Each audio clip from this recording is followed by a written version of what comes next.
Salut à tous, le journal du foot de ce samedi 1er octobre. Frank McCourt sort du silence après les nouvelles rumeurs sur la vente potentielle de l'OM. Des rumeurs qui ont ressurgi après sa démission du conseil de surveillance du club dans la semaine. L'homme d'affaires américain a réagi via un communiqué pour expliquer cette réorganisation et réaffirmer son engagement pour le club. Pas question de vendre. L'autre actualité autour de l'OM, c'est la suite du conflit financier entre le club et Marcelo Bielsa. L'entraîneur argentin réclame toujours 3 millions d'euros à son ancien club. Tous les supporters marseillais se souviennent de sa démission fracassante en août 2015 devant le tribunal. Ses avocats ont dénoncé une faute et une stratégie déloyale de la part de l'OM dans la gestion de son contrat de travail et le non-respect d'un accord avec le président du club de l'époque, Vincent Labrune, portant sur une augmentation de 25% du salaire de Bielsa.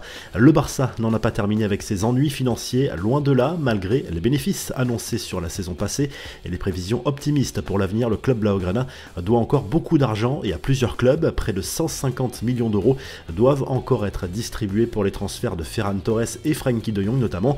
C'est le cas également pour d'autres joueurs qui ne sont même plus au club comme Miralem Pjanic et Philippe Coutinho. Sportivement, le Barça va beaucoup mieux, mais la dette reste énorme. Malgré le départ de Messi en 2021, la masse salariale plombe toujours les finances du club catalan.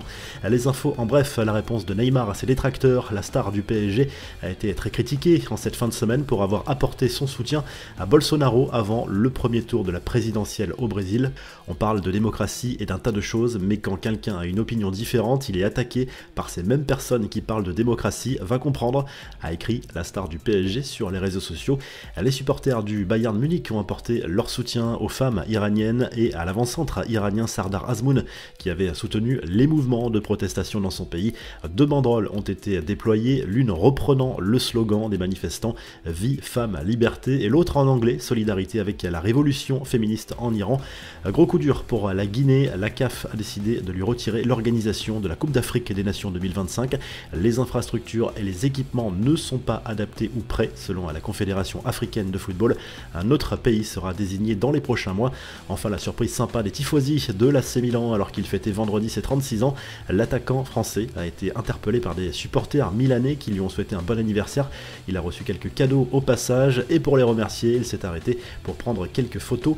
La revue de presse, le journal L'Équipe revient notamment sur la victoire de l'OM sur la pelouse d'Angers 3-0 vendredi soir en ouverture de la 9e journée de Ligue 1. Klaus, Suarez et Gerson ont marqué un succès qui permet au club olympien de prendre provisoirement la tête du championnat devant le PSG qui reçoit Nice ce samedi soir au Parc des Princes. Hugo Ekitike devrait débuter pour laisser souffler Mbappé. Au Portugal, le journal Abola revient de son côté sur le succès du Sporting Portugal en championnat contre Gil Vicente 3-1. Le club portugais a fait le plein de confiance avant son déplacement à Marseille en Ligue des Champions. Le FC Porto a étrillé Braga 4-1, mais c'est toujours Benfica qui fait la course en tête. En Espagne, le journal Sport se penche sur le calendrier infernal qui attend le Barça comme d'autres grands clubs européens jusqu'à la Coupe du Monde au Qatar. 12 matchs à disputer en 40 jours. Le périple débute ce samedi soir avec un déplacement à Majorque en Liga. Le Barça qui cherche par ailleurs à prolonger encore le contrat d'Ousmane Dembélé. Et en Italie, le Corriere dello Sport se penche sur les matchs de la 8e journée de Serie A avec le choc entre l'Inter Milan et la Roma notamment. Le Napoli espère conforter sa place de leader face au Torino. L'AC Milan joue à Empoli. La Juve recevra Bologne dimanche. Si le journal du foot vous a plu, n'hésitez pas à liker, à vous abonner pour nous retrouver très vite pour un nouveau journal du foot.